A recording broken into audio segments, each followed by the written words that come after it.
Hello friends, welcome to only IAS Hindi. आज के session में हम बात करने वाले हैं आपका पॉलिटी का चैप्टर नंबर 52 और इसमें हम बात करेंगे एक बहुत ही इम्पोर्टेंट ऑफिसर की जो कि controller and auditor general of India के नाम से जाना जाता है, जिसे संक्षेप में हम कैग भी कह देते हैं, CAG कैग, है ना। भारत का नियंत्रक और महालेखा परीक्षक। हाल ही में कुछ न्यूज चर्चा में रही, मैं आपको वो न्यूज दिखाती हूँ। जैसे कि अगर हम बात करें कि जो कैग है, देखो ये हाल ही की न्यूज है जो कि अलग अलग न्यूज़पेपर की कटिंग्स में से मैंने निकाली है कि अप्रूवल आपको मिला है लगभग 18 करोड़ का और आपने 251 करोड़ रुपए जो है वह खर्च कर दिए। और ये बात आती है, ये जो रिपोर्ट है वह बात आती है द्वारका एक्सप्रेस वे के संदर्भ में।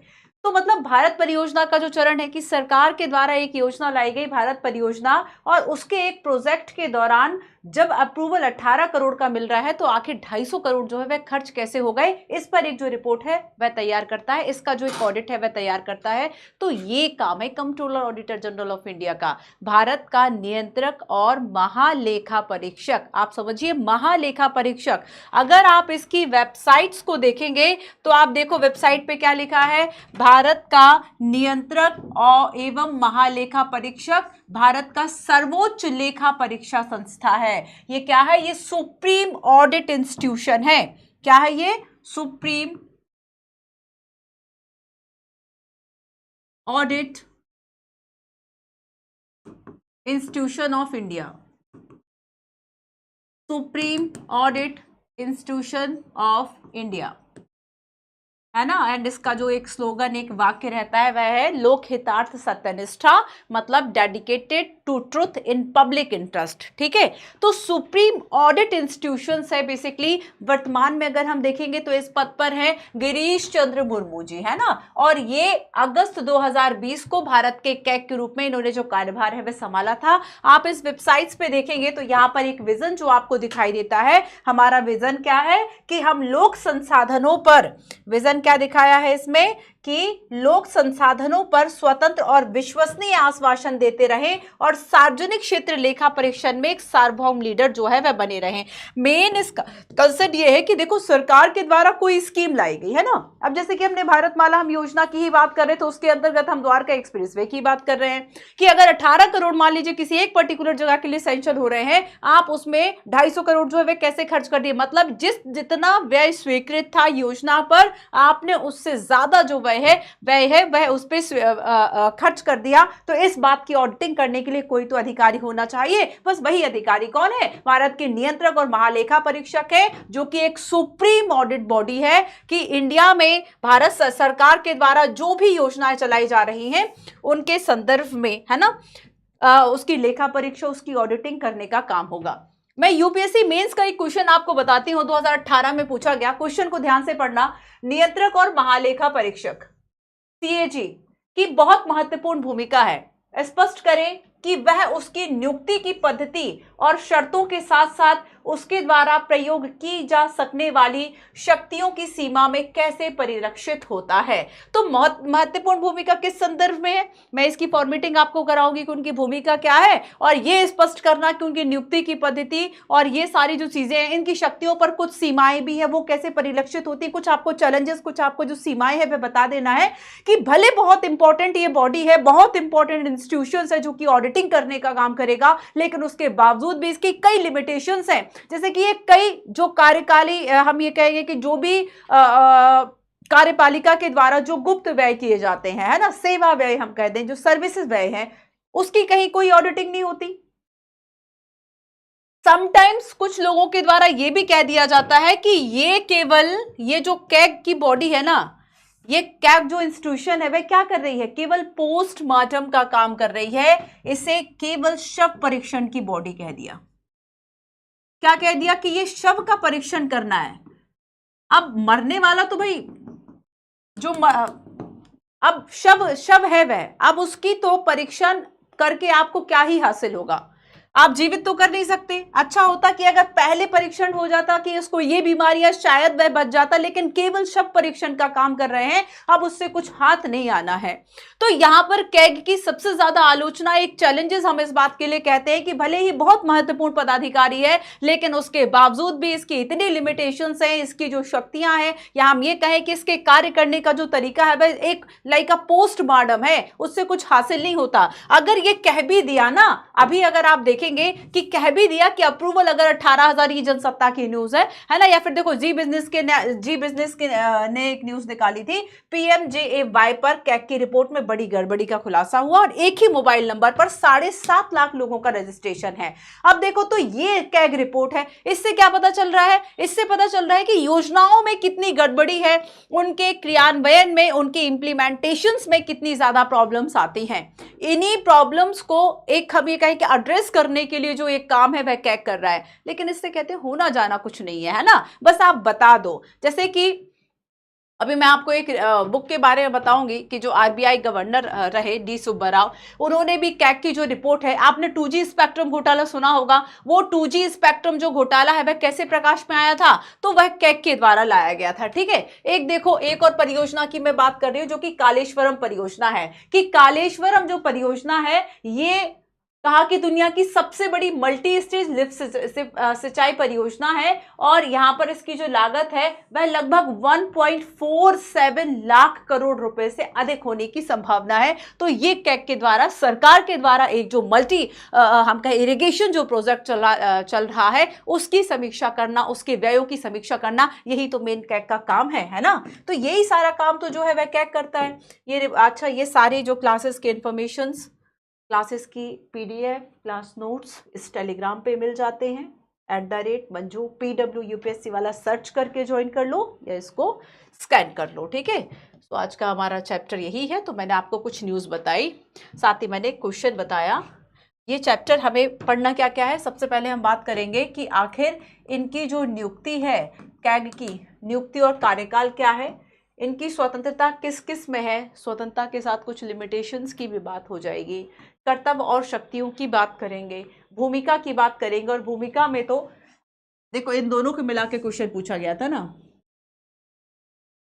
कहाँ से आएगा क्वेश्चन, आपने टॉपिक पढ़ लिया, बस 19-20 वही से पूछा जाएगा। इन दोनों को मिला के मेंस का क्वेश्चन था, भूमिका, नियुक्ति व कार्यकाल, है ना। कैग तथा निगम, एप्पल बी की आलोचना है। एप्पल बी तो इतने बड़े आलोचक रहे कि वह कहते हैं कि ऐसा करो कि भले आप एक महत्वपूर्ण संस्था इसको मान रहे हैं, लेकिन अब कैग को अपने कार्यभार से मुक्त कर देना चाहिए, क्योंकि अब उनके द्वारा जो मेहनत की जा रही है उसका कुछ असर है नहीं। अगर मान लो 1000 से 1500 इस तरह की योजनाएं, जैसे कि जो मैंने आपको न्यूज दिखाई, जो सिफारिशें की, ऐसी 1000 से 1500 मान लीजिए काम है, लेकिन उसमें से चर्चा हो रही है संसद के द्वारा केवल 15 से 20 ही अनुच्छेदों पर, या 15 से 20 ही इंपॉर्टेंट पॉइंट्स पर, चर्चा में केवल वही 15 से 20 है।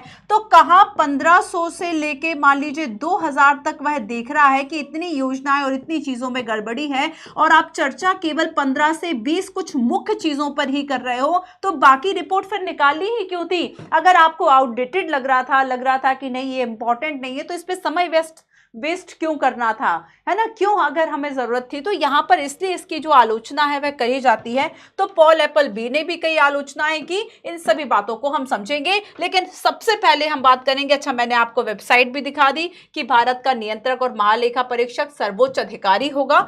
भीमराव अंबेडकर जो है वह आखिर क्या कह गए कैग के बारे में? इन्होंने कहा कि भारत का नियंत्रक और महालेखा परीक्षक संभवतः भारतीय संविधान का सबसे महत्वपूर्ण पदाधिकारी है। जब आपको इंपॉर्टेंस लिखना हो तब आप अंबेडकर की इस बात को कोट करेंगे।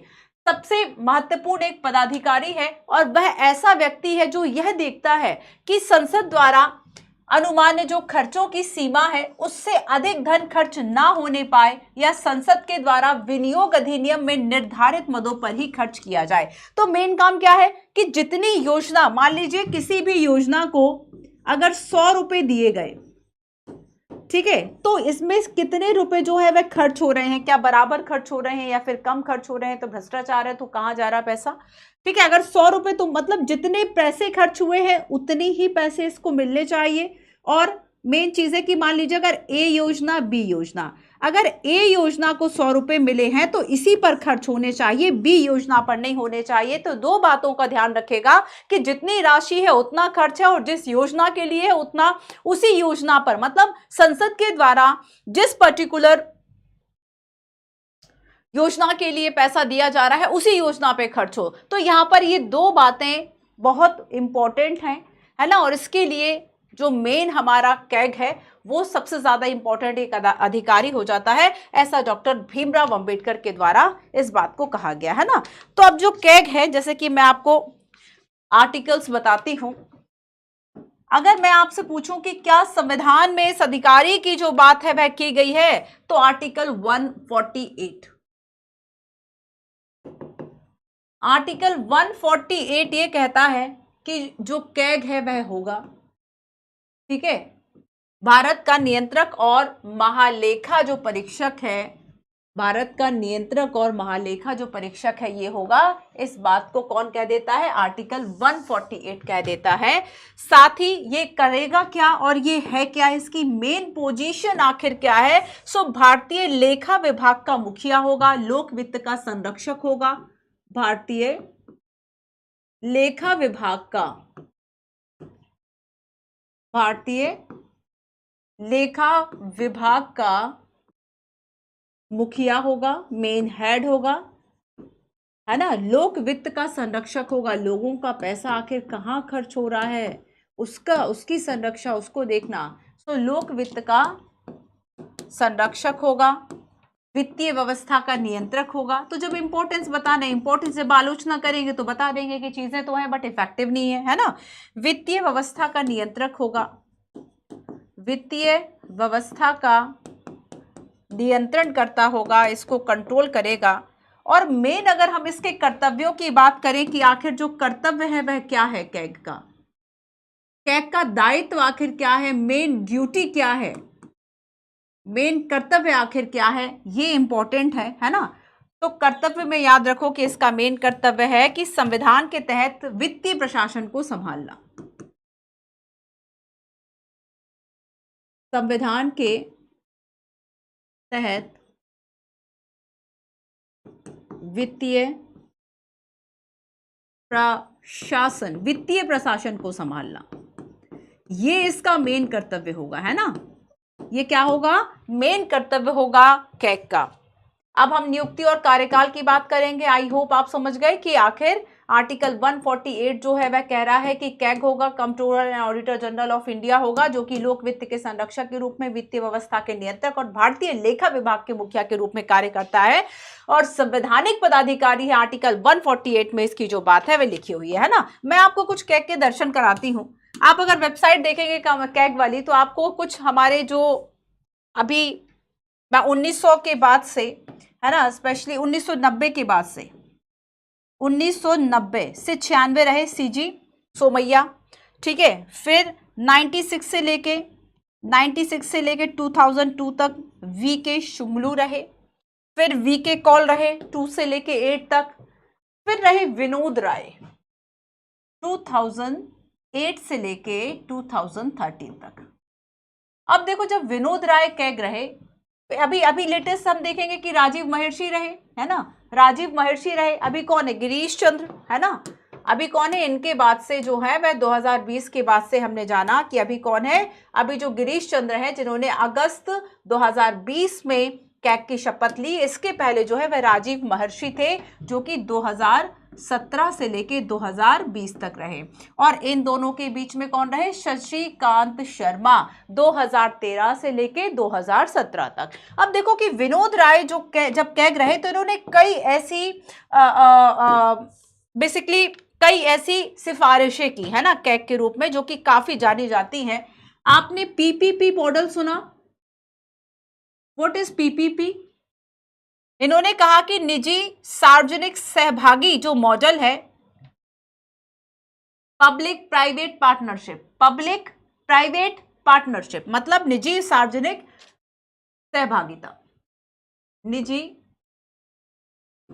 सार्वजनिक सहभागिता।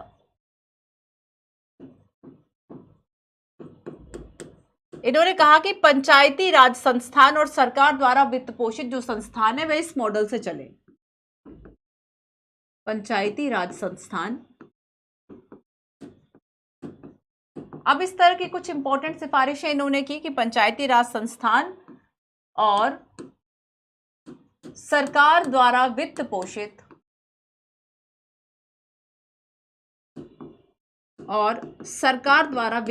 मतलब सरकार से पैसा मिल रहा है ऐसे संस्थान, तो ऐसे जो संस्थान है वे इस मॉडल को अपना सकते हैं। ये बात इनके द्वारा कही गई। इसके अलावा एक दूसरी बात जो इन्होंने कही, देखो 1971 का ना एक अधिनियम है कैग के रिलेटेड जो कि शक्तियां देता है, कुछ कार्यों को बताता है। तो 1971 का एक अधिनियम है कैग से रिलेटेड और इसमें कुछ ऐसे लूप होल्स हैं जिसको ठीक किया जाए। तो 1971 का जो एक्ट है उसमें भी संशोधन की बात इनके द्वारा कही गई।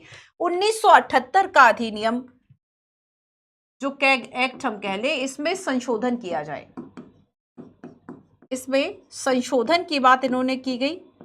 साथ ही इन्होंने ये कहा कि कैग को चुनने के लिए मतलब नियुक्ति के तरीके पे भी इन्होंने प्रश्न चिन्ह उठाया कि अभी तो जैसे राष्ट्रपति नियुक्त कर देते हैं, ठीक है, पर इन्होंने कहा कि नियुक्ति का जो तरीका हो ना, तो जैसे सीबीसी जो हमारे सतर्कता आयुक्त हैं उनके जैसा हो, सीबीसी के जैसा हो, या फिर इन्होंने कहा कि जो जैसे हमने एक कॉलेजियम पद्धति अपनाई हुई है किसके लिए, न्यायाधीशों की नियुक्ति के लिए, तो इन्होंने कहा कि हम कुछ कॉलेजियम पद्धति जैसा जो है वह विकसित करें, कॉलेजियम पद्धति जैसा विकसित कर लें।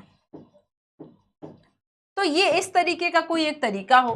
तो यहाँ पर तीन बातें इन्होंने कही गई। एक तो पीपीपी मॉडल पर इन्होंने बात की, है ना, दूसरी बात इन्होंने कही कि जो 1971 का एक्ट है, और तीसरी बात इन्होंने नियुक्ति के बारे में कहा। तो ये सारी जो बातें हैं वह कौन कर रहा है, ये विनोद राय, है ना। जब विनोद राय जब ये कैग रहे 8 से लेकर 13 के दौरान, इस तरह इन्होंने कई सिफारिशें की, ठीक है। तो ये इनके द्वारा कही गई कुछ इंपॉर्टेंट पॉइंट्स हैं। अब देखो, अगर हम ये देखें कि भारत में जो कैग का पद है आखिर वह मतलब अगर हम ये देखें किस देश से लिया गया है, फिर किस देश के किसी संवैधानिक पदाधिकारी से मिलता जुलता है, तो ये पद ब्रिटेन में भी है ना। ब्रिटेन में भी एक कैग जैसी संस्था है जो कि जिसका कि मेन काम है कि चीज़ों को ऑडिटिंग करना। आओ एक क्वेश्चन दिखाती हूँ।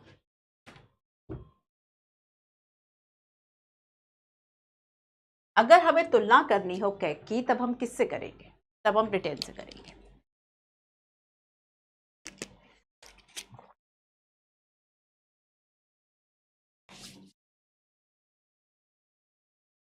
ब्रिटेन के कैग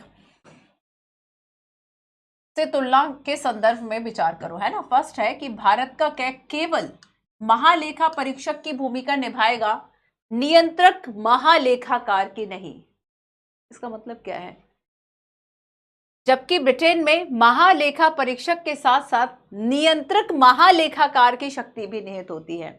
अच्छा एक बात बताओ, जैसे कि कोई घटना घटित हो गई, हमने कुछ नहीं किया, हमने बस आके बता दिया कि यहां पर ये हुआ, लेकिन ना तो हम उस घटना को रोक पाए हैं, ना ही हम एक आप इस बात को समझिएगा कि कोई घटना थी, है ना। जैसे कि हम शव परीक्षण की बात कर रहे हैं, आपने उससे क्या कर लिया, शव परीक्षण के द्वारा आपको बस पता चल गया कि ठीक है इस कारण से डेथ हो गई। अब आप ना उसको जिंदा कर सकते हैं, ना ही उसके बाद कुछ सुधार हो सकता है कि आगे आने वाले समय में ऐसा ना हो। तो बहुत ज्यादा अवेयर मॉडल हमें इससे मतलब बहुत दिखाई नहीं देता। तो इसमें क्या है कि देखो दो बातें हैं कि केवल महालेखा परीक्षक है कि परीक्षा आप कर लो, जो भी लेखा है, सार्वजनिक लेखा है, सरकारी संस्थानों, राज्य सरकार, केंद्र सरकार, इन सभी के जो भी लेखा है, जो भी अकाउंट्स है, जो भी सार्वजनिक संस्थान, आप सभी की अकाउंटिंग कर लो, ऑडिटिंग कर लो, कुछ कोई दिक्कत नहीं है, बट आप उसको कंट्रोल नहीं कर सकते ना। तो जो controller and auditor general of India की बात हो रही है, इसमें कहा जा रहा है कि महालेखा परीक्षक तो आप हो, लेकिन आप नियंत्रक महालेखाकार नहीं हो। नियंत्रक क्यों, क्योंकि आपसे कंट्रोल अब कुछ नहीं होना है,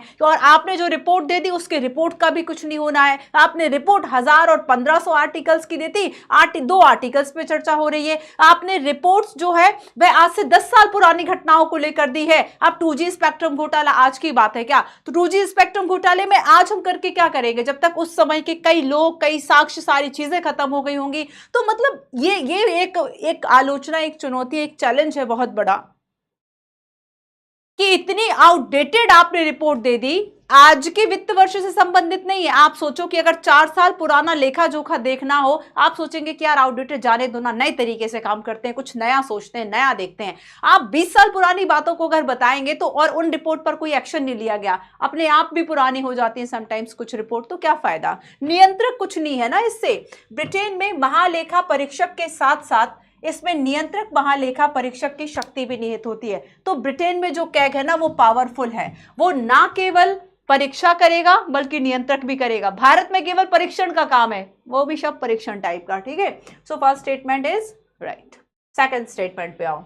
भारत में कैग पैसा खर्च होने के बाद खातों का लेखा जोखा करता है, यानी पोस्ट फैक्टो है। जबकि यूके में क्या है कि कैग की मंजूरी के बिना सरकारी खजाने से कोई पैसा नहीं निकाला जा सकता। अब या तो देखो आप कंट्रोल दे रहे हो तो पूरा कंट्रोल दे दो, आधे कंट्रोल का कोई मतलब नहीं है। आप कह रहे हो कि ये जो पैसा है ये कहाँ कितना, इसके दो चीजें हो सकती हैं। पहली बात तो आप यहां कंट्रोल करो ना कि निकाला कैसे और कब जाएगा, इस पर आपका एक कंट्रोल होना चाहिए। तो इंडिया में तो ये कंट्रोल नहीं है, ये कंट्रोल ब्रिटेन में जो कैग है उसके पास है। इसके बाद आप इस पैसे का बस परीक्षा कर लो, परीक्षण कर लो, ऑडिटिंग कर लो, उससे कुछ नहीं होगा। आपने केवल क्या कर लिया, ऑडिटिंग कर लिया, बस लेखा बना लो कि यहाँ खर्च हुआ, इतना नहीं होना चाहिए था, क्या होगा? तो ये है केवल इंडिया में, ये केवल इंडिया में है ना। लेकिन जब हम कंट्रोल की बात करेंगे तो ये कंट्रोल यूके में कैग के पास है, ब्रिटेन में, यूनाइटेड किंगडम, ब्रिटेन, उसे ही हम यूके लिख देते हैं। तो यहाँ पर अगर हम देखो, एक तो है कि अगर पैसा निकालने पर भी अगर उसका कंट्रोल होता है कि उससे पूछ के निकाला जाए तब तो कोई मतलब है। ब्रिटेन में ऐसा है, भारत में ऐसा नहीं है। सो सेकंड स्टेटमेंट सही है। भारत में कैग संसद का सदस्य नहीं होता है। क्या संसद का सदस्य होता है? अगर होता तो उसकी नियुक्ति कैसे होती? तो कैग संसद का सदस्य नहीं होता, जबकि ब्रिटेन में CAG house of common, house of common वहां पे कौन सा सदन है? जैसे हमारे यहाँ लोकसभा है, मतलब निम्न सदन है, तो ये हाउस ऑफ कॉमन का सदस्य होगा। So third statement also right. Option number D, इसमें सभी जो कथन है वह सत्य, बड़ा ही इंपॉर्टेंट है ना। एक कॉन्सेप्ट मैंने आपको क्वेश्चन के माध्यम से करा दिया, ठीक है। चलो आओ, एक क्वेश्चन मैं आपको PYQ दिखाती हूँ, यूपीएससी ने क्वेश्चन पूछा था। निम्न पर विचार कीजिए, 2013 का क्वेश्चन है। लोक लेखा पर संसदीय समिति है ना, PSC की अगर हम बात करेंगे, इसमें लोकसभा के 25 से अधिक सदस्य नहीं होंगे, सरकार के विनियोग और वित्त खातों की जांच करता है और कैग की रिपोर्ट की जांच करता है। क्या लोक लेखा समिति के पास ये कंट्रोल है? एक मेंस का क्वेश्चन देखो, 2016 में पूछा गया था, ये भी कैग से रिलेटेड है। संघ और राज्यों के खातों के संदर्भ में, संघ और राज्य के खातों के संदर्भ में CAG की शक्तियों का प्रयोग भारतीय संविधान के अनुच्छेद 149 से लिया गया है। चर्चा करें कि क्या सरकार की नीति कार्यान्वयन का ऑडिट उसके अपने अधिकार क्षेत्र से आगे बढ़ने जैसा हो सकता है कि नीति के कार्यान्वयन का वह ऑडिट जो है, अगर वह ये करता है अपने क्षेत्र से आगे बढ़ रहा है, ये बात आपको इसमें बतानी है, ठीक है। तो देखो, कैग से जुड़े हुए कुछ आर्टिकल्स हैं। आर्टिकल की बात क्वेश्चन में भी पूछी गई मेंस में। आर्टिकल 148, आर्टिकल 149, आर्टिकल 150 और आर्टिकल 151, है ना। तो अच्छा, मैं एक बात बता दूं कि जिन भी बच्चों के पास ये वाला बुक है ना, इसमें आप देख लो पेज नंबर 386, और इसमें लास्ट में जो आर्टिकल्स लिखे हुए उसमें एक गलती है, मिसप्रिंट हो गया होगा। 148 के बाद 151 लिखा है, वो 151 नहीं, वो 149 है ना। 148 है, 149 है, जिसमें कि कैग के कार्य और शक्तियां दी गई हैं। नियंत्रक महालेखा परीक्षक की अगर हम कार्य की बात करें और हम शक्तियों की बात करें, कार्य व शक्तियां, कार्य व शक्तियां, ये कहाँ पर? आर्टिकल 149 में। तो ये थोड़ा सा आप उसमें करेक्ट कर लेंगे। 148 कहता है कि जो कैग है वह होगा, 150 कहता है कि संघ और राज्य के लेखों के प्रकार की बात इसमें करी गई है, और 151 कहता है अंकेक्षण का प्रतिवेदन, है ना। जो वो ऑडिटिंग करेगा उसकी रिपोर्ट, उसका जो प्रतिवेदन है वह किसको सौंपेगा, इसकी बात यहाँ पर करी गई है। तो ये कुछ बातें हमने इसमें जानी। अब हम बात वापस चलते हैं और थोड़ी सी नियुक्ति की बात करते हैं कि आखिर जो कैग है उसकी नियुक्ति जो है वह आखिर कैसे करी जाती है। फिर कार्य शक्तियाँ और चुनौतियों की बात करेंगे, ठीक है।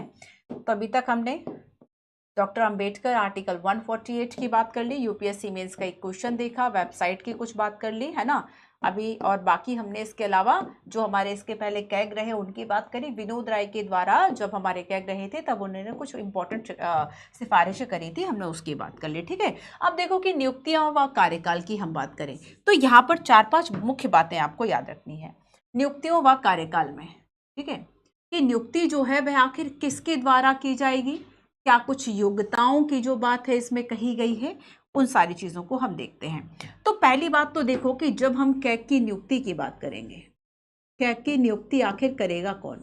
इंपॉर्टेंट महत्वपूर्ण संवैधानिक पदाधिकारियों की अगर हम बात करें, इनकी नियुक्ति किनके द्वारा होगी, राष्ट्रपति के द्वारा होगी, है ना। भारत के राष्ट्रपति के द्वारा, देश के जो राष्ट्रपति हैं, राष्ट्रपति के द्वारा जो कैग है इनकी नियुक्ति की जाएगी। अच्छा, ब्रिटिश काल में 1753 में अगर हम देखें तो एक Indian audit and account department की जो स्थापना है वह करी गई थी, जो इसकी हम कह सकते हैं कि शुरुआत बेसिकली कहां से होती है, तो ब्रिटिश काल में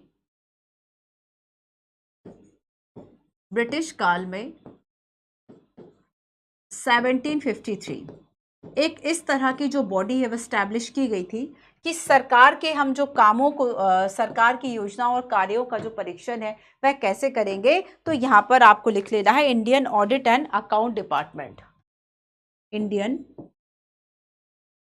ऑडिट एंड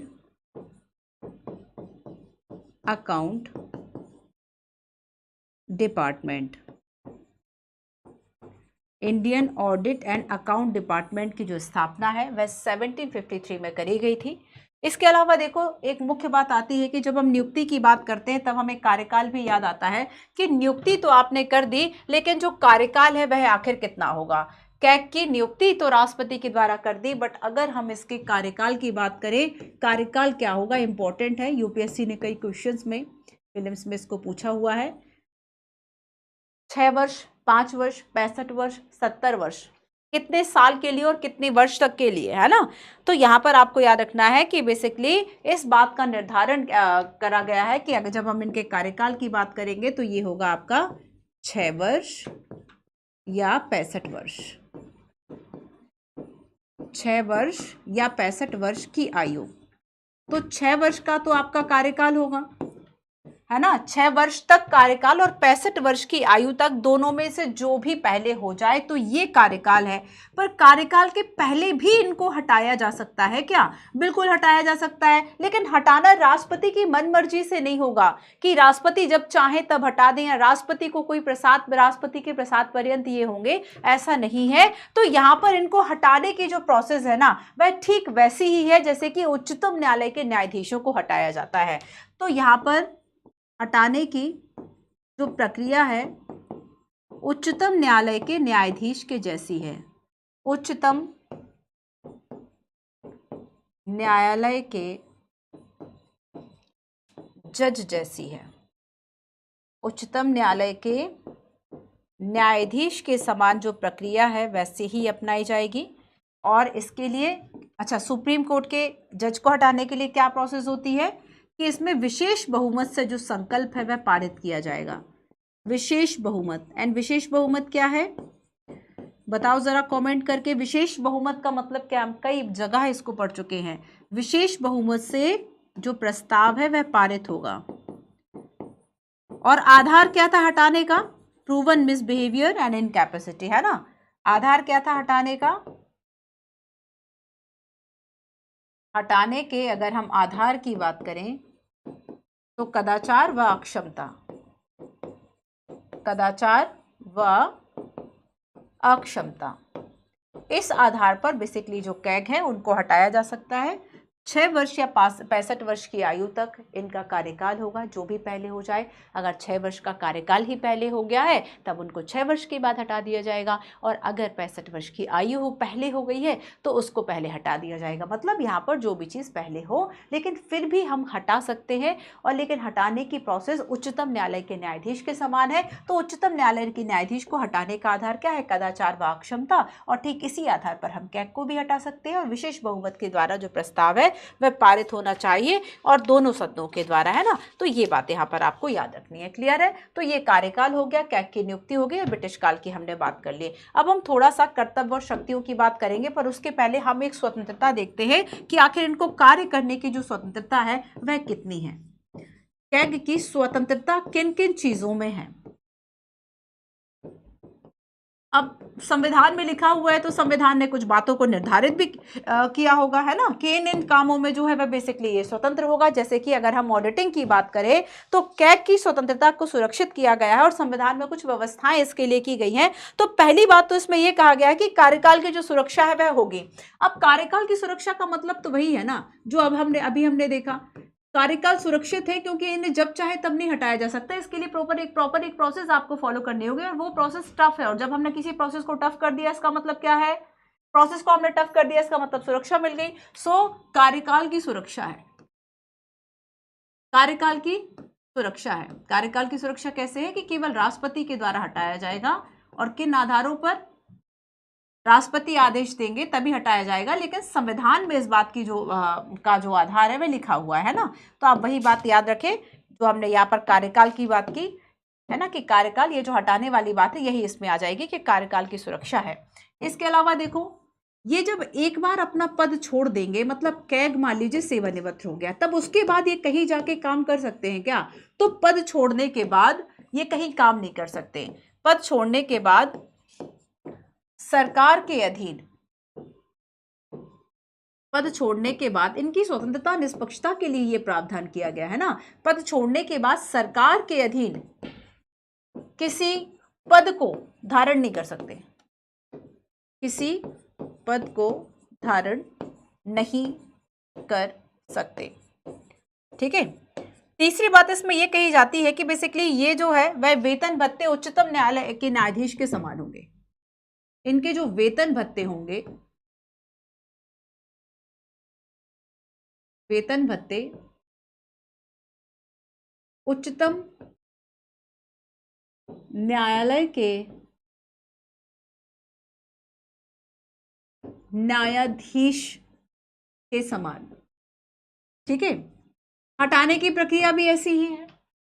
इसके अलावा देखो, एक बार अगर इनकी नियुक्ति कर दी गई ना, तो उसके बाद नियुक्ति के बाद कोई अलाभकारी परिवर्तन जो है वह इनके वेतन भत्तों में नहीं किया जाएगा कि वेतन कम कर दिया, कोई शक्तियां कम कर दी। तो नियुक्ति के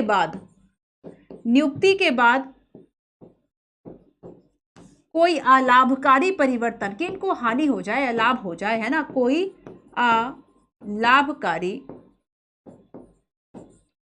अलाभकारी परिवर्तन नहीं किया जाएगा। नियुक्ति के बाद कोई अलाभकारी जो परिवर्तन है वह नहीं किया जाएगा। ठीक है। साथ ही देखो, इनकी सेवा शर्तें, प्रशासनिक शक्तियां जो होंगी वह राष्ट्रपति खुद तय कर रहे हैं। सेवा शर्तें, वेतन भत्ते, और अगर इन्हें कार्य करने के लिए और अधिक शक्तियां देनी हैं, शक्तियों का निर्धारण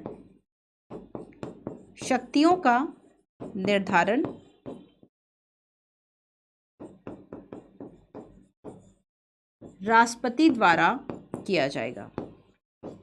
शक्तियों का जो निर्धारण है वह किसके द्वारा किया जा रहा है? राष्ट्रपति के द्वारा किया जा रहा है। साथ ही देखो, इनके जो भी प्रशासनिक व्यय हैं, वेतन भत्ते हैं, ये कहां से दिए जाएंगे? प्रशासनिक व्यय, वेतन भत्ते, ये भारत की संचित निधि से दिए जाएंगे। और भारत की संचित निधि पर कोई भी जब जो वेतन भत्ता है या कोई लाभ है, अगर उस पे डाल दिया जाता है तो उस पे मतदान नहीं होता। संसद में चर्चा हो सकती है पर मतदान नहीं हो सकता, तो उसे कम नहीं किया जा सकता, है ना। तो यहाँ पर प्रशासनिक व्यय, वेतन भत्ते भारत किस पर होंगे? भारत की संचित निधि पर। भारत की संचित निधि पर, कंसोलिडेटेड जो फंड है, किस आर्टिकल में है बताओ जरा? संचित निधि पर भारत होंगे। तो एक तरह से ये भी सुरक्षा इनको रहती है ना। तो ये कुछ स्वतंत्रताओं की बात बेसिकली हमने कर ली कि यहाँ इन्हें कार्यकाल की भी सुरक्षा है, पद छोड़ने के बाद किसी और जगह को भी ज्वाइन नहीं कर सकते, है ना। ये सारी चीज़ें इसलिए करी गई हैं ताकि ये अपना कार्य जो है वह सुरक्षित तरीके से सुरक्षा पूर्ण कर सके और बाद के किसी लाभ को भी ध्यान में रखते हुए ये ना कर सकें, ठीक है। साथ ही देखो इसमें ये कहा गया है कि जो भी इनकी शक्तियां होगी कैग की, वो सब निर्धारण राष्ट्रपति के द्वारा जो है वह किया जा रहा है ना। और यहाँ पर लास्ट हमने देखा कि प्रशासनिक व्यय या और वेतन भत्ते ये सब संचित निधि पर भारित होंगे। तो मैं साइड हो गई हूँ, एक स्क्रीनशॉट इसका ले लो कि कैग की जो स्वतंत्रता है वह क्या क्या आधार हमारे संविधान ने तय किए गए हैं। अब हम कुछ कर्तव्य और शक्तियों की बात करेंगे।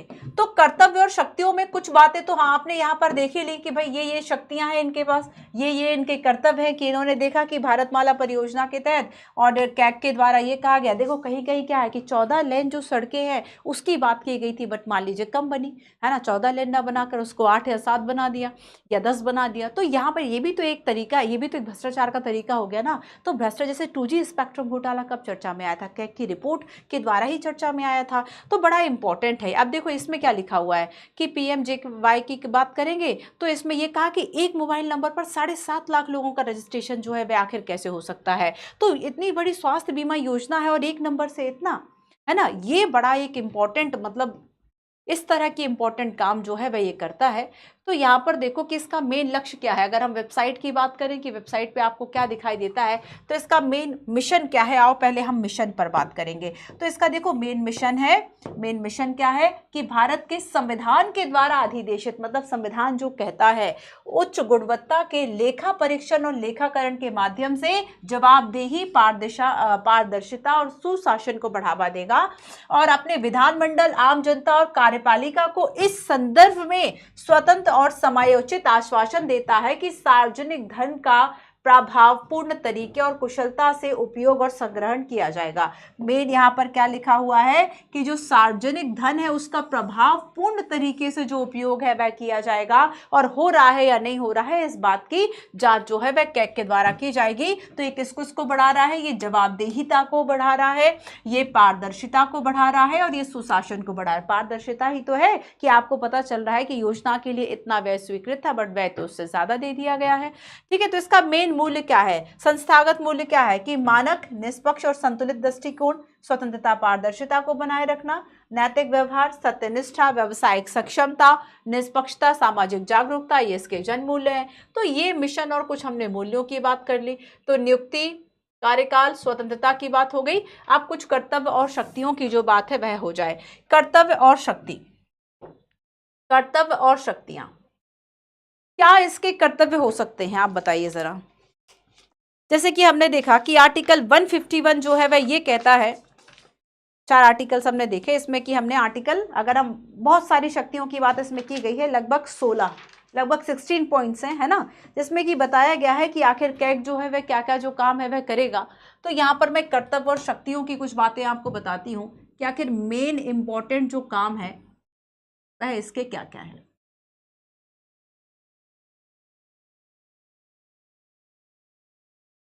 आर्टिकल 151 है,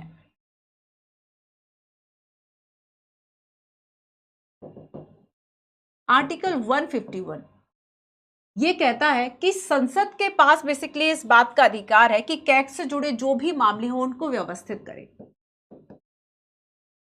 संसद के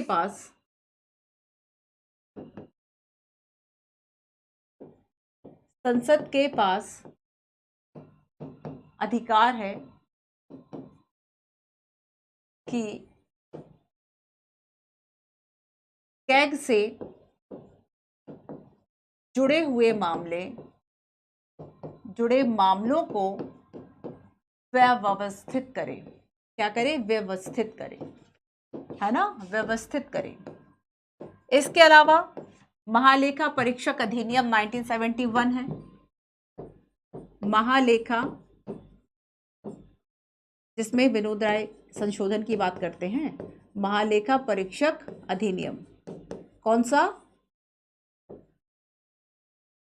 कैग एक्ट 1971, कैग एक्ट 1971, है ना। इसमें भी कई शक्तियों की बात जो है वह की गई है। इसके अलावा तो हमने देखा कि संसद के पास तो अधिकार है ना, लेकिन संसद व संविधान,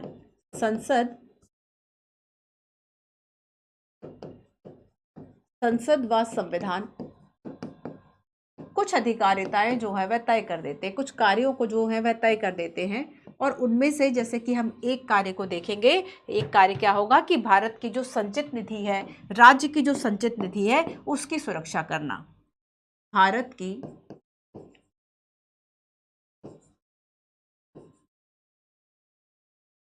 संचित निधि,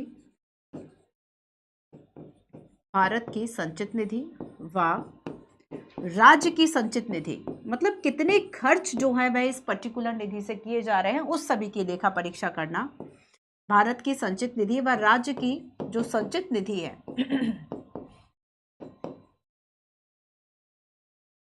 का लेखा परीक्षण करना। जो भी केंद्र शासित प्रदेश है ना, या केंद्र शासित प्रदेश जिसमें कि विधानसभाएं हैं, कितने केंद्र शासित प्रदेशों में विधानसभाएं हैं, हम बात कर चुके हैं यूटीज की, तो उन सभी की भी लेखा परीक्षा करने का जो काम है वह कैग का होगा। मतलब कैग इस संदर्भ में जो रिपोर्ट्स है, जो ऑडिटिंग है, वह तैयार कर सकता है। इसके अलावा देखो, लोक लेखा जो समिति है, लोक लेखा समिति लोक लेखा को लेकर वह है ना, संचित निधि की बात हम यहाँ पर कर चुके। लोक लेखा सहित राज्य की जो आकस्मिकता निधि है, आकस्मिकता निधि क्यों रखी जाती है कि मान लो कोई अचानक खर्च आ गया, जैसे कि अगर हम केंद्र की, हम भारत की आकस्मिकता निधि की बात करेंगे जो कि राष्ट्रपति के संरक्षण में रहती है, और इस आकस्मिकता निधि का मेन काम ये होता है कि आकस्मिक में से, जैसे कि आप देखो कि एक्सीडेंटली आपके पास कोई ऐसे चार्जेस आ गए, कोई ऐसी नई योजना आ गई जिसके अब पैसा चाहिए, मतलब पहले अनपेक्षित था, पहले आप सोच नहीं पाए थे कि इस तरह का भी खर्च आएगा, इस तरह के व्यय के लिए अलग से एक जो फंड है वह रखा जाता है, उसको हम आकस्मिकता निधि कह देते हैं ना। तो यहाँ पर क्या है कि लोक लेखा और आकस्मिकता, जो राज्य की आकस्मिकता निधि है, बेसिकली जो कंटिजेंसी फंड है, उसमें से क्या लेन देन हुए हैं उसका परीक्षण करने का काम भी इसका होगा। इसके अलावा देखो, केंद्र और राज्य सरकार के कई विभाग हैं जो कि ट्रेडिंग से रिलेटेड है ना, केंद्र व राज्य के विभाग है ना, ये जो विभाग है, मान लो किसी भी विभाग की बात कर लें, तो ये किस तरह का व्यापार, किस तरह का ट्रेडिंग कर रहे हैं, इनको किस तरह का विनिर्माण लाभ हो रहा है, इनको किस तरह का जो विनिर्माण लाभ है वह हो रहा है ना। विभाग जो है वह ट्रेडिंग क्या कर रहे हैं, हानि इसकी क्या है, लाभ इतना इसका क्या है ना, विनिर्माण लाभ हो गया, विनिर्माण की हानि हो गई, या फिर अन्य तरीके के मामले, इनको भी देखने का जो काम है, इनके भी जो परीक्षण का काम है वह कैग के द्वारा करा जाएगा। ठीक है। इसके अलावा देखो कि यहाँ पर जो लाभ हानि और इन सब की एक बैलेंस शीट बनाई जाता है, तुलन पत्र बनाया जाता है, जो लोगों ने एमकॉम बीकॉम किया है उनको पता होगा। तो बेसिकली इसके लेके एक जो बैलेंस शीट प्रिपरेशन का जो काम है वह भी कैग का ही होगा।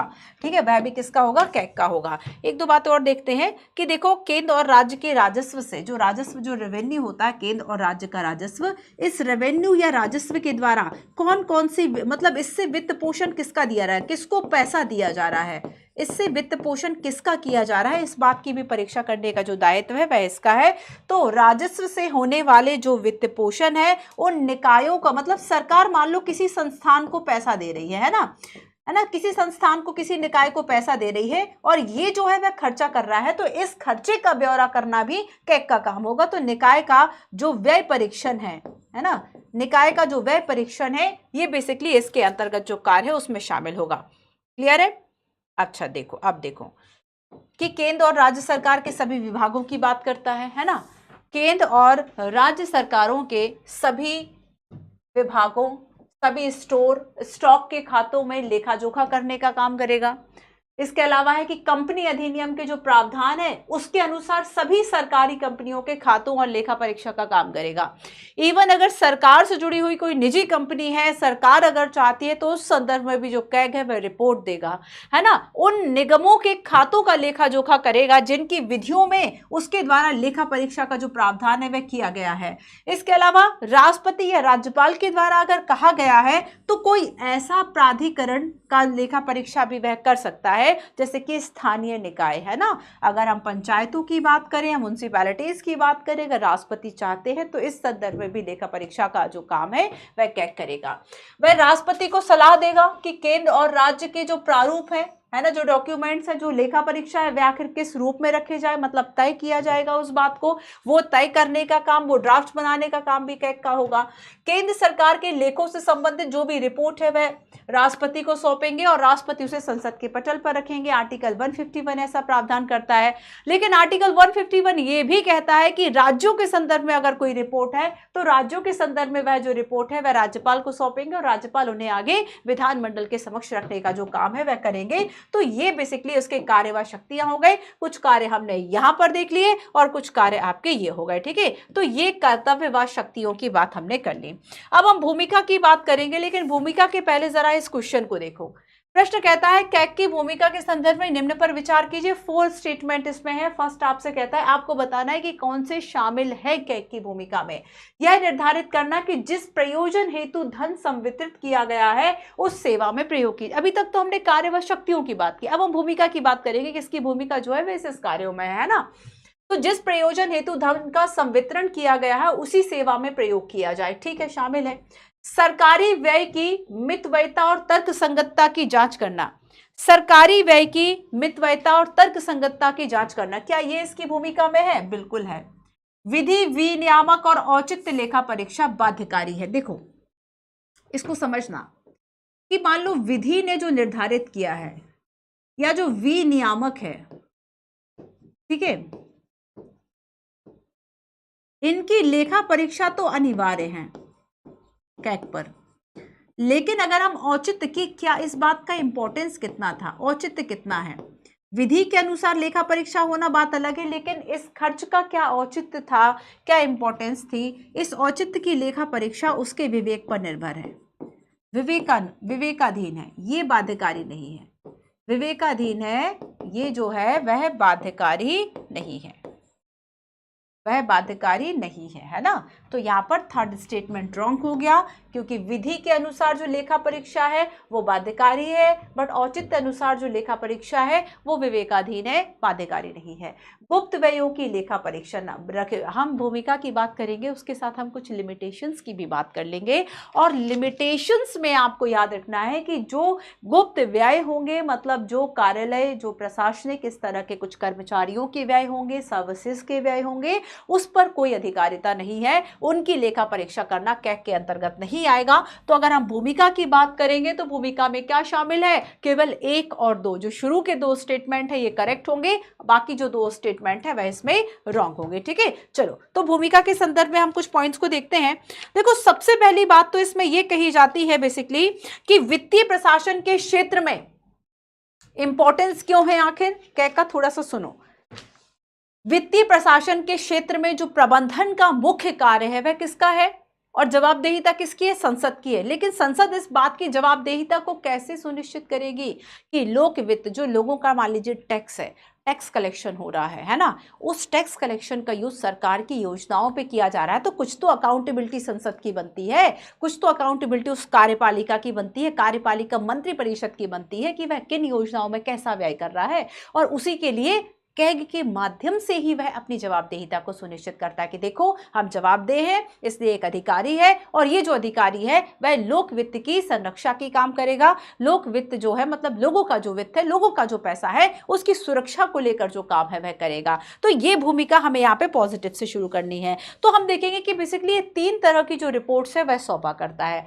3 तरह की रिपोर्ट है ना, 3 तरह की रिपोर्ट। एक रिपोर्ट होती है इसमें कि जो विनियोग खातों से संबंधित होगी, दूसरी रिपोर्ट होगी जो कि वित्त खातों से संबंधित होगी, और तीसरी रिपोर्ट जो होगी कि जो सार्वजनिक उपक्रम है, मतलब सरकार के जो उपक्रम है ना, जो इस तरह के पब्लिक इंस्टीट्यूशंस आप देखते हैं, सरकारी उपक्रम है, उनकी लेखा परीक्षा रिपोर्ट। तो 3 तरह की जो रिपोर्ट्स है वह ये पब्लिश करता है और अपनी मतलब अपने एक तरह से अकाउंटेबिलिटी को सुनिश्चित करता है। ये इसकी महत्वपूर्ण भूमिका हो गई।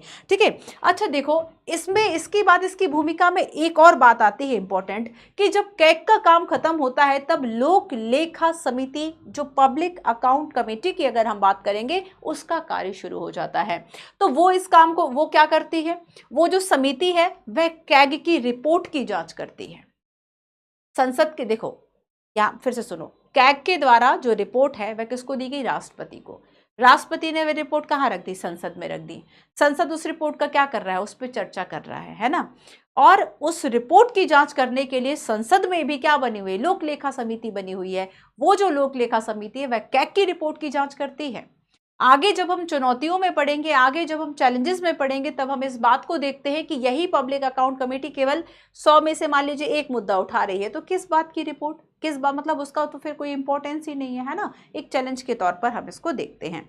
इसके अलावा हम देखेंगे, चलो खैर हम इसका लिखते हैं फर्स्ट पॉइंट, कि जब हम भूमिका की बात करेंगे तो भूमिका में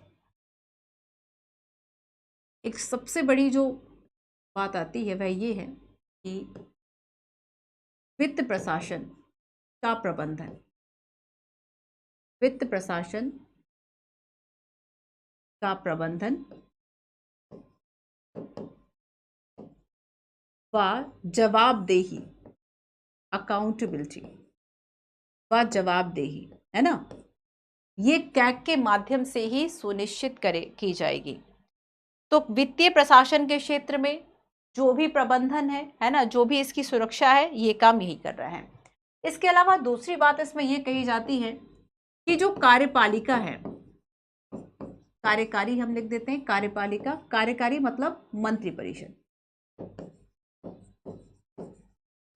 आपको पता है ना कि मंत्रिपरिषद किसके प्रति उत्तरदायी है? संसद के प्रति। और संसद में भी अगर हम कहें स्पेशली किस एक सदन के प्रति, तो लोकसभा के प्रति। तो कार्यपालिका का जो एक उत्तरदायित्व बनता है कार्यकारी की संसद के प्रति, वित्तीय प्रशासन का जो उत्तरदायित्व है वह कैग के माध्यम से ही सुनिश्चित किया जाता है। तो कार्यकारी या मंत्री परिषद का जो संसद के प्रति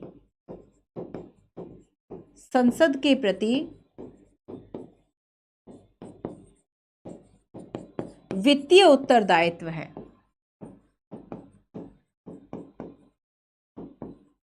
ना, जो वित्तीय उत्तरदायित्व है कैग के माध्यम से ही सुनिश्चित किया जाएगा।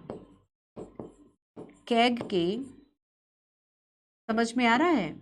हाँ, कैग के माध्यम से ही सुनिश्चित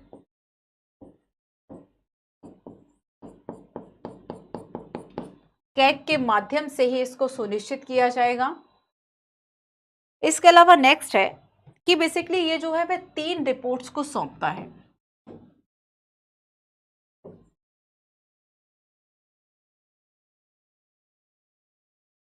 कैग की अगर हम रिपोर्ट्स की बात करें तो ये 3 रिपोर्ट होती है।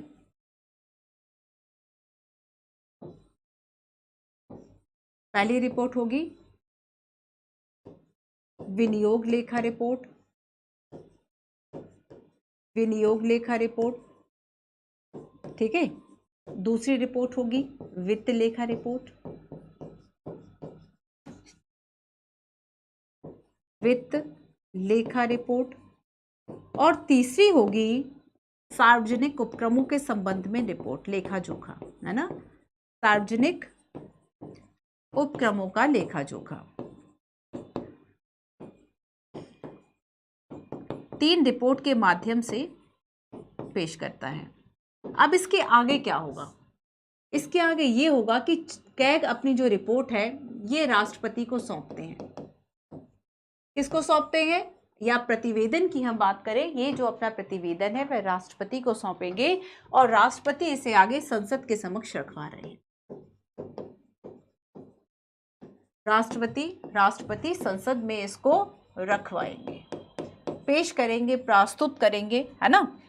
एंड इसके बाद जो अब भूमिका आ गई सदन में कि सदन भी इस पर चर्चा कर रहा है, और इसके लिए, इस पर चर्चा करने के लिए जो प्रॉपर एक समिति है उसको डेडिकेट ये काम कर दिया, और वो है आपका पीएसी कमेटी, लोक लेखा समिति। तो लोक लेखा समिति के अंतर्गत ये जो काम है वह आता है कि वह कैग के रिपोर्ट की जांच करे, कैग की रिपोर्ट की जांच करना। क्लियर है इतना? भूमिका मेन किस में थी? भूमिका मेन थी कि वित्त प्रशासन व प्रबंधन की जवाबदेही संविधान के अनुसार जो पैसा दिया जाना है या सारी चीजें हैं उसी तरीके से हो, और कार्यपालिका की संसद के प्रति जो वित्तीय उत्तरदायित्व है वह कैग के माध्यम से ही सुनिश्चित होता है ना। कैसे सुनिश्चित होगा? तो कैग के माध्यम से ही जो है वह सुनिश्चित किया जाता है इस बात को। चलो आगे हम देखते हैं कि बेसिकली ये तो भूमिका की कुछ मुख्य बातें होंगी, कुछ और भी इसमें इंपॉर्टेंट पॉइंट्स हैं, जैसे कि ये इसका और काम क्या है। तो हमने जाना था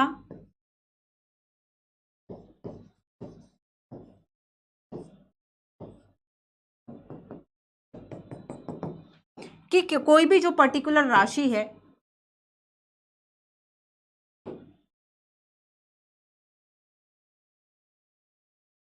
सार्वजनिक व्यय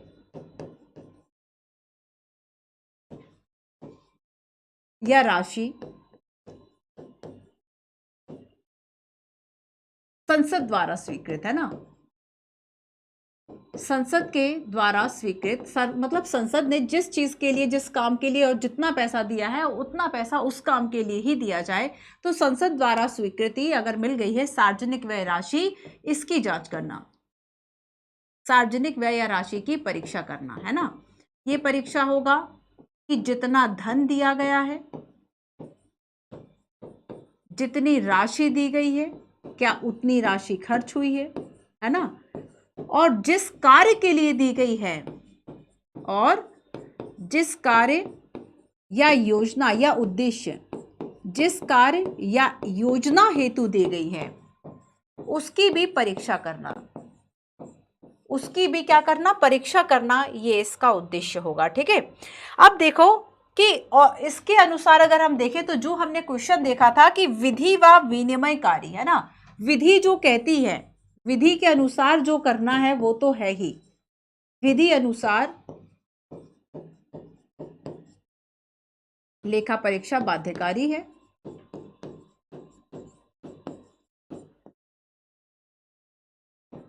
पर अगर आपको उसका इंपॉर्टेंस देखना है, औचित्य लेखा परीक्षा करना है, तो वो विवेकानुसार है। चाहो तो करो कि इस बात का इंपॉर्टेंस था या नहीं, आपने ये व्यय कर दिया। तो औचित्य लेखा परीक्षा करना है ना, औचित्य लेखा परीक्षा करना ये कैसा है? ये विवेकानुसार है, इस पे बाध्यकारी मत सोचना, ये विवेकाधिकार है, ये बाध्यकारी नहीं है, विवेकाधिकार है, बाध्य नहीं है, याद रहेगा। अब नेक्स्ट देखो कि बेसिकली कैग के पास जो भी खर्चे हैं, जो भी लेखा जोखा है, उस संदर्भ में आखिर जो भी व्यय है, लेखा जोखा है, उस संदर्भ में बहुत ज्यादा अधिक स्वतंत्रता है। साथ ही वह उन सभी के लिए नियम भी बना सकता है, रूल्स भी बना सकता है कि हमें इस पैटर्न में जो ये लेखा परीक्षा है या जो ये बैलेंस शीट है वह बनानी है ना। लेकिन यहाँ पर देखो कुछ बातों को ध्यान रखो। अच्छा, 2006 में वित्त मंत्रालय के द्वारा भी एक कैग के लिए एक जो काम है वह रखा गया था। 2006 में वित्त मंत्रालय के द्वारा क्या था वो काम? 2006 में वित्त मंत्रालय ने तय किया निष्पादन लेखा परीक्षा। अब ये निष्पादन, जैसे कोई काम का निष्पादन करना, काम को पूरा करना है ना, तो निष्पादन लेखांकन का मतलब क्या है? निष्पादन लेखांकन का मतलब क्या है? 2006 में वित्त मंत्रालय के द्वारा इस बात को सुनिश्चित किया गया कि निष्पादन जो लेखा परीक्षा है वह भी कराई जाएगी। मतलब कोई भी कार्यक्रम जो है वो कार्यक्रम जब कंप्लीट कराया जा रहा है उसकी प्रगति व दक्षता का मूल्यांकन कराना। किसी भी योजना या कार्यक्रम की प्रगति व दक्षता का मूल्यांकन। वही बात है कि अभी इतना पैसा लगा है जो हमने इसके पहले देखा था। मैंने आपको कुछ करंट अफेयर की न्यूज बताई ना शुरुआत में कि कैग ने कहा कि अप्रूवल 18 का मिला, 251 करोड़ खर्च हो गए और एक ही नंबर पे 7.5 लाख लोगों का रजिस्ट्रेशन है, या कालेश्वरम परियोजना में लगभग 1.5 लाख करोड़ रुपया जो है वह ज्यादा खर्च हो गया है ना, या फिर इतना व्यय होने की उम्मीद है। तो यहां पर यह कहा जाता है कि निष्पादन लेखा परीक्षा, लेखांकन लेखा परीक्षा कराना भी कैग की भूमिका के अंतर्गत आएगा। और इसमें यह कहा जाता है कि बेसिकली इसमें इस बात का आकलन करा जाएगा, मूल्यांकन करा जाएगा कि जो पर्टिकुलर योजना है ना, जो पर्टिकुलर योजना है किस कीमत पर, उस जो भी योजना है उससे सामाजिक आर्थिक विकास जो मिल रहा है वह किस कीमत पर मिल रहा है और कितना मिल रहा है। कहीं ऐसा तो नहीं कि वह इतना ज़्यादा है लेकिन उससे विकास कुछ नहीं हो रहा है। समटाइम्स ऐसा हो सकता है ना कि हम फालतू चीज़ों के लिए जो पैसा है वह अलॉट कर दें लेकिन सच में उससे जो विकास है वह ना हो। इसके अलावा दूसरी बात ये कही जाती है कि ये भी इसमें जांचा जाएगा कि जो भी एजेंसियां इससे जुड़ी हुई हैं, कार्यों से जुड़ी हुई हैं, वो अपनी जिम्मेदारी का निर्वहन कितना कर रही हैं, है ना। और साथ ही ये भी इसमें पता लगाया जाएगा कि योजनाओं का क्रियान्वयन आर्थिक रूप से कहां तक सही है। योजनाओं का जो क्रियान्वयन करा जा रहा है उसका संचालन आर्थिक रूप से कितना सही किया जा रहा है, कितना नहीं। तो पूरा निष्पादन लेखा परीक्षा का जो काम है, तो 2006 में वित्त मंत्रालय के द्वारा यह भी कहा गया था कि कैग जो है वह इन कामों को भी करेगा। निष्पादन लेखा परीक्षा का जो काम है ये करना भी एक कैग की जिम्मेदारी होगी। इसके लिए एक जो ज्ञापन है वह जारी करा था, ठीक है। लेकिन अब मैं इसकी कुछ लिमिटेशंस पर आती हूं। तो यहां पर जैसे कि मैंने आपको क्वेश्चन में बताया कि कुछ इसकी लिमिटेशंस हैं, कुछ सीमाएं हैं, है ना। तो सीमाएं क्या है, लिमिटेशंस क्या है, जैसे कि हमने गुप्त व्ययों की यहां पर बात की, यही लिख देती हूं, ठीक है।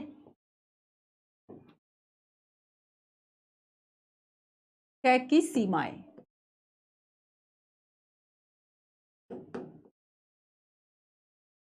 तो इसमें फर्स्ट तो ये हो गया कि जो भी कार्यकारी एजेंसियों के द्वारा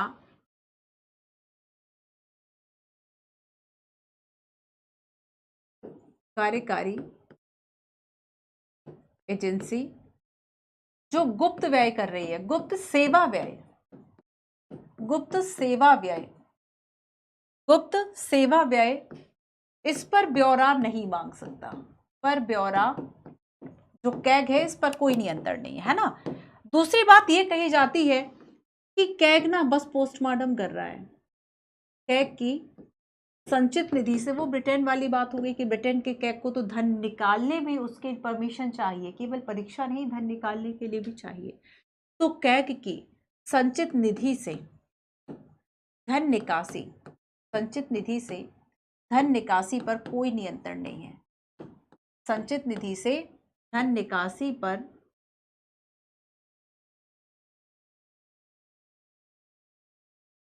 संचित निधि से धन निकासी पर कोई नियंत्रण नहीं, कोई नियंत्रण नहीं, है ना। तो ये इसकी दो लिमिटेशंस हो गई। मतलब व्यय होने के बाद केवल लेखा परीक्षा का ही काम कर रहा है। व्यय के बाद लेखा परीक्षा, व्यय के बाद लेखा परीक्षा का जो काम है वह कर रहा है। व्यय होने के पहले किसी तरह का जो कंट्रोल है वह इसके पास नहीं है ना। क्लियर है। अच्छा, इसके अलावा अच्छा, तो यहाँ पे आपको मैंने क्वेश्चन में बता दिया कि जब हम कैग की बात करेंगे ब्रिटेन के संदर्भ में तो वहाँ ज़्यादा पावरफुल है, क्योंकि जो पैसा निकलेगा वो उसकी परमिशन से निकलेगा। भारत में ऐसा नहीं है। भारत में पैसा जब खर्च हो गया उसके बाद आप बस उसको पकड़े रहो, देखते रहो कि कहाँ कैसा खर्च हुआ। पहले कोई कंट्रोल ही नहीं दिया, पहले कोई कंट्रोल नहीं है कैग के हाथ में, ठीक है। ये उसके लिए लिमिटेशंस हो गई। इसके अलावा देखो, अगर हम ये देखें कि कैग जो है वह किस तरह के निगमों, किस तरह के जो संस्थान है उसकी जाँच कर सकता है। तो अगर सरकारी उपक्रम है, डेफिनेटली केंद्र का उपक्रम है, राज्य सरकार का उपक्रम है, उनकी जांच करेगा, है ना। राज्य सरकार या केंद्र सरकार के साथ जुड़े हुए जो उपक्रम होंगे उन सबकी जांच करने का अधिकार होगा। साथ ही देखो, अगर कैग की हम बात करें कि कुछ निजी लेखा परीक्षा कुछ चीज़ों की करी जाती है, जैसे कि क्या आरबीआई की कर सकता है, क्या आरबीआई की लेखा परीक्षा कैग करेगा, या फिर आरबीआई के लिए अलग से एक तंत्र बनाया गया है कि आरबीआई की पूरी जो जांच है और सारे अकाउंट्स जो है वह जांचे जाएंगे। तो यहाँ पर देखो, समटाइम्स किसी अगर एक संस्था, किसी एक निगम के लिए अपना अलग से लेखा परीक्षा का निजी अंकेक्षण का कोई प्रोविजन किया गया है, तब कैग की सलाह से किया जाएगा, बट निजी अंकेक्षण उसका होगा। कैग की उसमें भूमिका जो है वह नहीं होगी, है ना।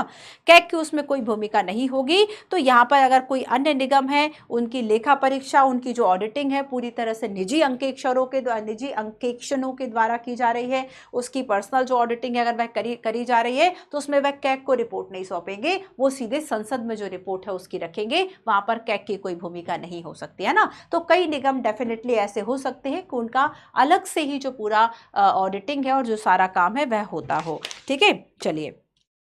तो सरकारी कंपनियां क्या कर रही हैं? सरकारी कंपनियों में भी लेखा परीक्षा में कैग की भूमिका समटाइम सीमित है, क्योंकि उनकी लेखा परीक्षा पर्सनल लोगों के द्वारा की जा रही है ना, मतलब निजी अंकेक्षण उनके होंगे। हाँ, वो बात और है कि कैग की सलाह पे नियुक्त होंगे, तो ये थोड़ा सा आपको ध्यान रखना है।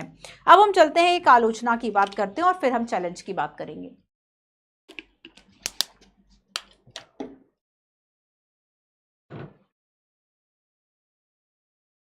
अब देखो, पॉल एप्पलबी, कौन है पॉल एप्पलबी? लोक प्रशासन से, इवन भारत में तो इन्हें लोक प्रशासन का जनक भी कहा जाता है। तो जब हम एप्पलबी की बात करेंगे, पॉल एच एप्पलबी, है ना, लोक प्रशासन के, वैसे अमेरिकी विद्वान है ये, और इन्होंने कहा भारतीय प्रशासन पर अपनी कुछ रिपोर्ट्स दी थी, और उन्होंने एक रिपोर्ट जो थी वह कैग से रिलेटेड थी। इन्होंने अपनी रिपोर्ट में कहा कि जो कैग है, कैग को लेखा परीक्षा की जिम्मेदारी से मुक्त कर देना चाहिए। कैग को लेखा परीक्षा की जिम्मेदारी से मुक्त कर देना चाहिए। उसके पीछे इन्होंने कई रीजन बताया। जैसे कि देखो, पहली बात इन्होंने ये कही कि बेसिकली ये जो काम है वह औपनिवेशिक शासन की देन है ना। एक बात इन्होंने ये कही कि ये जो हमारे यहाँ पद है ना, अभी इसकी कोई भूमिका नहीं है, औपनिवेशिक शासन की देन है, औपनिवेशिक शासन की देन है। अब हमें वर्तमान में अगर इसकी ज़रूरत नहीं है, क्योंकि हमने और भी कई इस तरीके के जो तंत्र है वह बना लिए, तो फिर इसकी कोई नीड ही नहीं है, आप ख़त्म कर दो।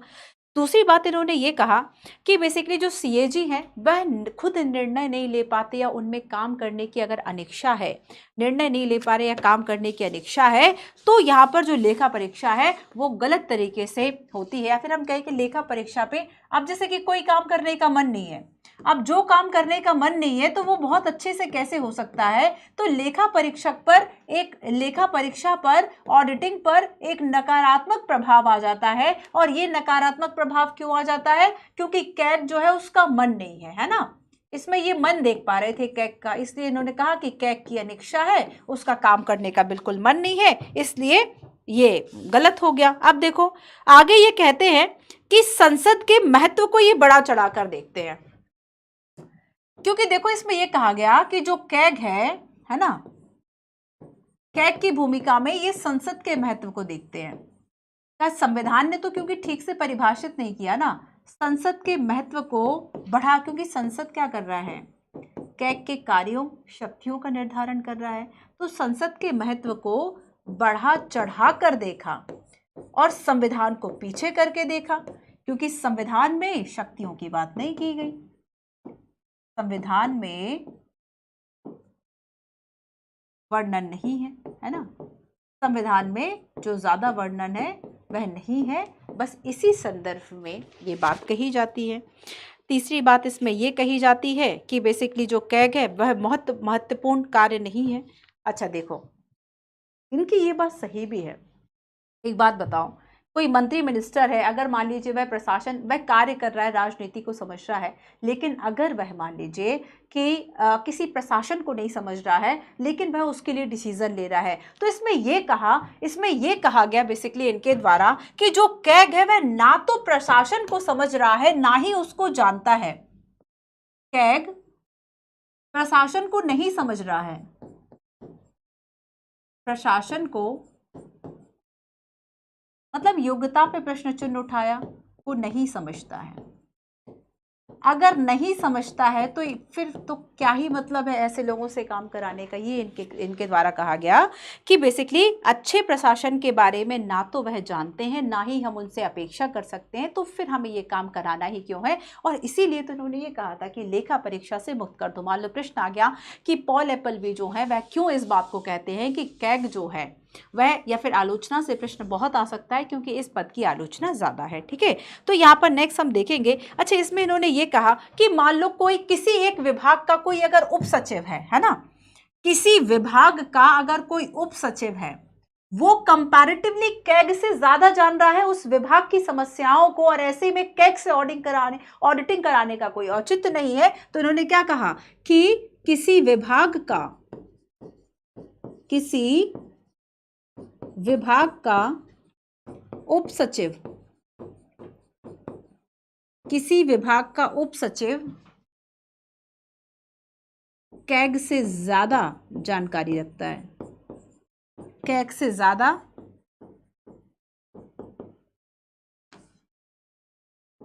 विभाग की समस्या को जानता है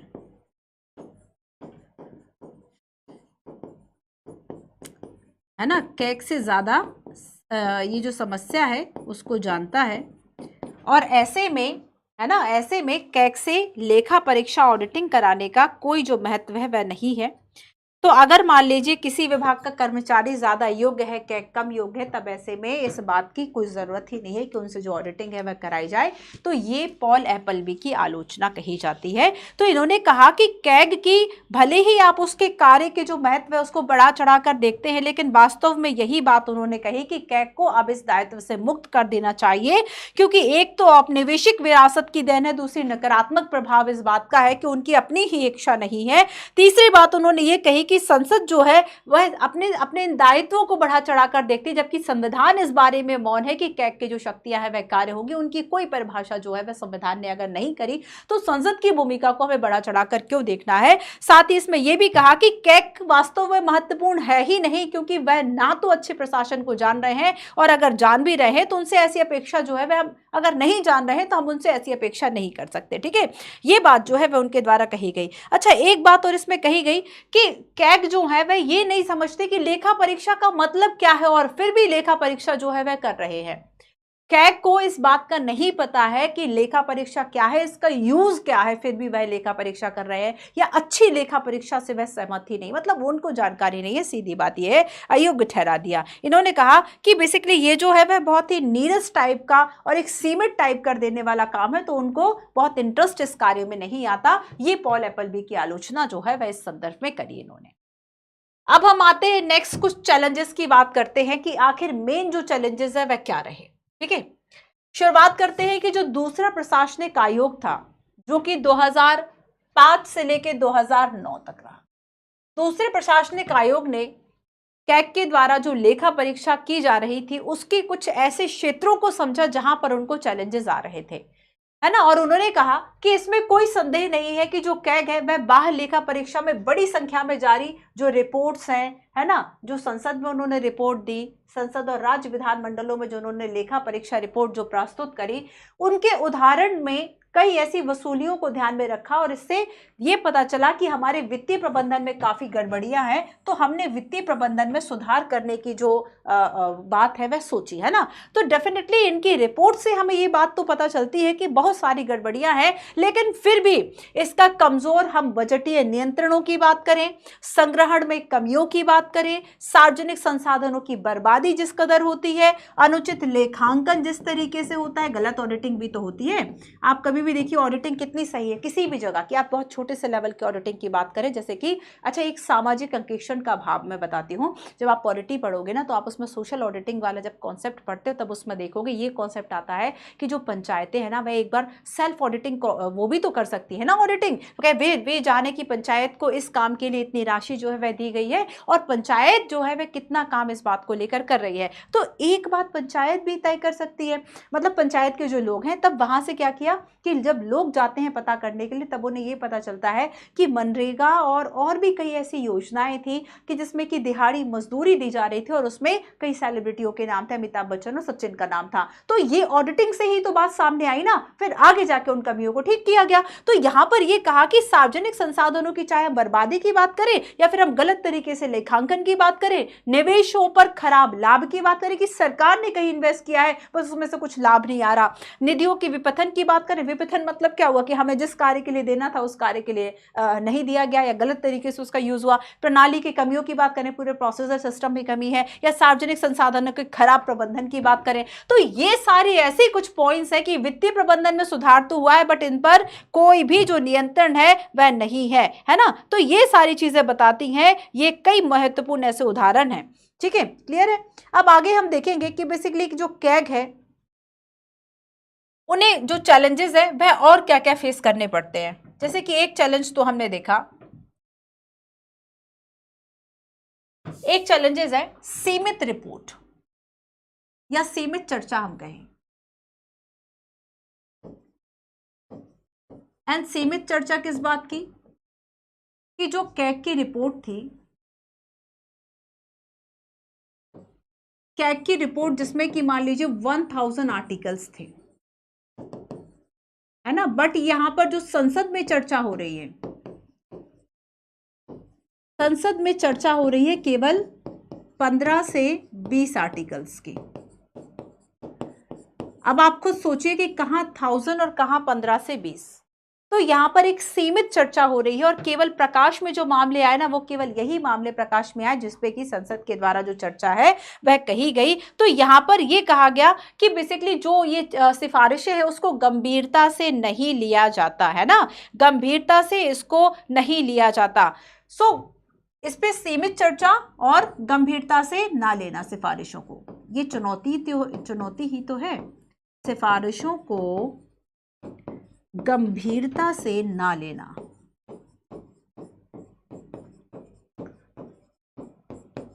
ठीक है, अब देखो एक और आ गया कि आप आउटडेटेड या पुरानी रिपोर्ट्स हैं। पुरानी रिपोर्ट्स, अच्छा ये इसकी जगह हम लिख देते हैं कि जो रिपोर्ट आई हैं पिछले वर्षों की, उनका आज कोई महत्व नहीं है, है ना। पिछले वर्षों की रिपोर्ट्स, पिछले वर्षों की रिपोर्ट, और ये इतनी ज़्यादा, हम ये कहें कि इतने ज़्यादा पहले की रिपोर्ट्स हैं जिसपे ना कोई इतने पहले की रिपोर्ट्स हैं जिसपे कोई चर्चा, कोई सिफारिश, कोई सुधार नहीं हुआ। तो अगर मान लीजिए कि अभी आप 2024 चल रहा है, ठीक है, और आप जो कैग रिपोर्ट लेकर आ रहा है वह 2012 की लेकर आ रहा है, तो अगर 10 वर्ष पहले का हमारे पास कोई डेटा आ रहा है, हम इस डेटा का करेंगे क्या, और अगर हम इससे क्या सीख लेंगे। हाँ ठीक है, फिर इन फ्यूचर के लिए हमें पता चल जाएगा कि अब ऐसा नहीं ऐसा करना है, बट अगर 10 वर्ष पहले का कोई मामला है या 20 वर्ष पहले का कोई मामला है, तब हम उस मामले में कुछ नहीं कर सकते, उसके साक्ष्य खत्म हो चुके हैं, वो योजना मान लीजिए खत्म हो चुकी है, तो अब उस बात का तो औचित्य ही नहीं है कि हम आखिर उस योजना का जो है वह करेंगे क्या, है ना। तो हम यहाँ पर ये कहें कि अगर मान लीजिए 10-20 साल पुराने और लंबित मामले हैं और जांच में अगर देरी हो रही है, तब प्रासंगिकता खत्म हो गई। जांच में देरी हो रही है तो प्रासंगिकता खत्म, जांच में देरी और प्रासंगिकता खत्म हो जाती है, कम नहीं होती है, खत्म हो जाती है सीधी, प्रासंगिकता खत्म हो जाती है होना। ठीक है, अब आप खुद सोचिए कि आप आज से 10 या 15 साल पहले आपने क्या किया था, आप उससे क्या सीख ले पाएंगे। 10 या 15 साल पहले आपने अपनी लाइफ में क्या किया था, अब तो आपकी उम्र भी नहीं है ना। अब आप सोचिए कि अगर आप 30 वर्ष के हैं या आप 25 वर्ष के हैं, आप अपने 15 साल पहले 10 साल पहले का सोचोगे, उस संदर्भ में रिपोर्ट्स बनाओगे, तो उसका तो कोई औचित्य ही नहीं है, क्योंकि अब आपकी जो उम्र है, अब आपका जो फेज, अब आप मैच्योर हो गए हैं ज़्यादा, है ना, अब आपके पास वो समस्या है, वो दिमाग नहीं है।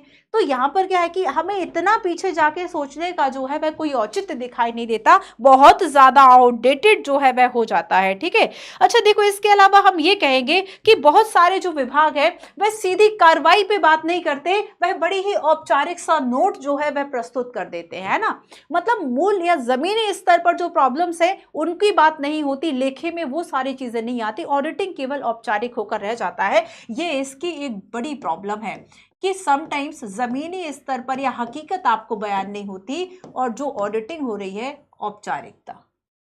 लेखांकन कैसे हो रहा है, औपचारिक रूप से। कैसा है लेखांकन, केवल औपचारिक है, आपको वास्तविकता क्या है वो उससे कोसों दूर होती है। ठीक है, इसके अलावा देखो, समय पर कार्रवाई नहीं होती, ये तो हमारा हो गया, है ना। इसके अलावा हम अनियमितता की बात कर ले कि कभी औपचारिकता हो गई, अनियमितता देख लो, रिपोर्ट्स में एक अनियमितता होती है, तब भी आप जो चीज़ें हैं, अब हमेशा तो हो नहीं रहा, तो मान लीजिए 5 साल में कहीं का ऑडिटिंग का आया, हर वर्ष होती तो फिर भी नियमित रूप से ऑडिटिंग होती तो वहाँ की व्यवस्थाएं ठीक रहती।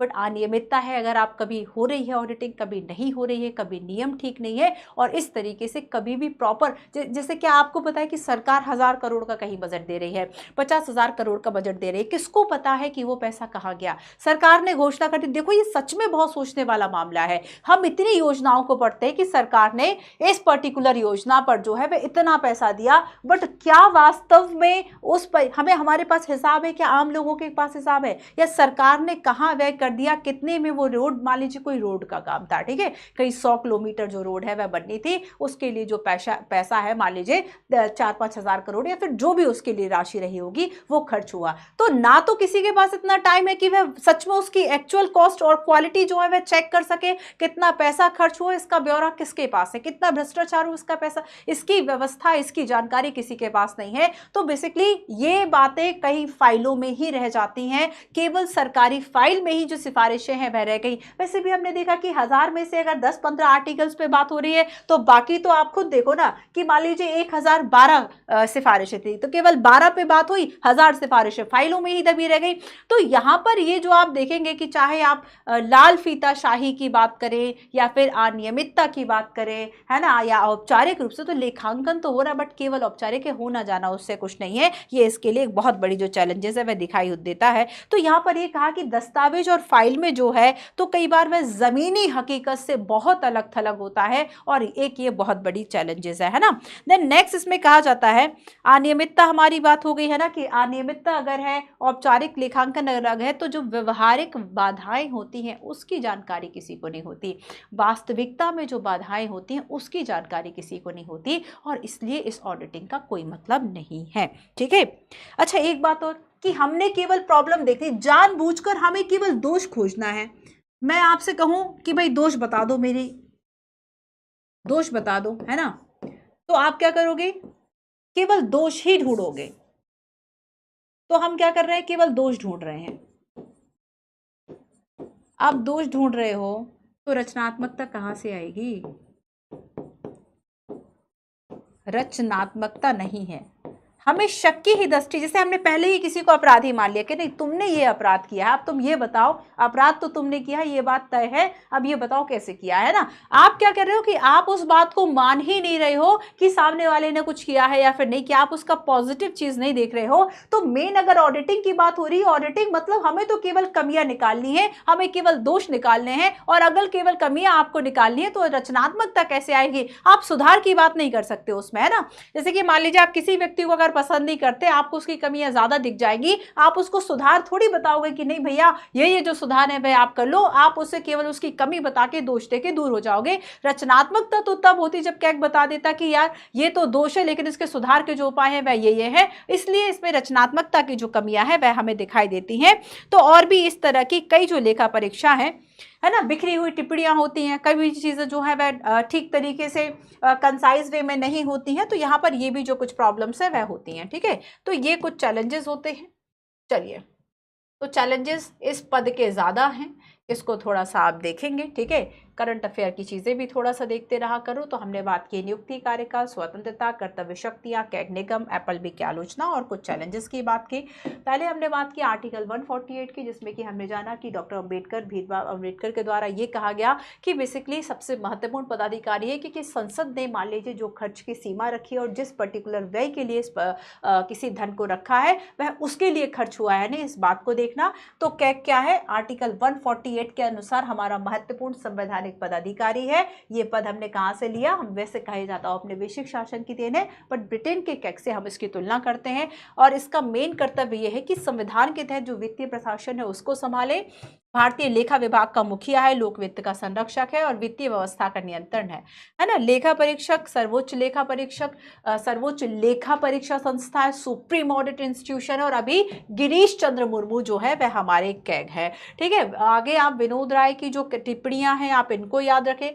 अब देखो हो सकता है इन्हें 1000 टिप्पणियां दी हो, केवल हमने 4 टिप्पणियों पर बात करी है ना। नियुक्ति व कार्यकाल की हमने बात करी, राष्ट्रपति के द्वारा नियुक्ति होगी। ब्रिटिश काल में Indian audit and account department जैसी संस्था थी, कार्यकाल 6 वर्ष या 65 वर्ष की आयु है, जो भी पहले हो जाए, हटाने की प्रक्रिया उच्चतम न्यायालय के न्यायाधीश की समान है। स्वतंत्रता की बात की तो कार्यकाल की स्वतंत्रता हो, वेतन की स्वतंत्रता हो, है ना, अलाभकारी परिवर्तन नहीं होगा, सेवा शर्तों का निर्धारण संसद कर रहा है, राष्ट्रपति कर रहा है, तो ये चीजें थोड़ा देखना।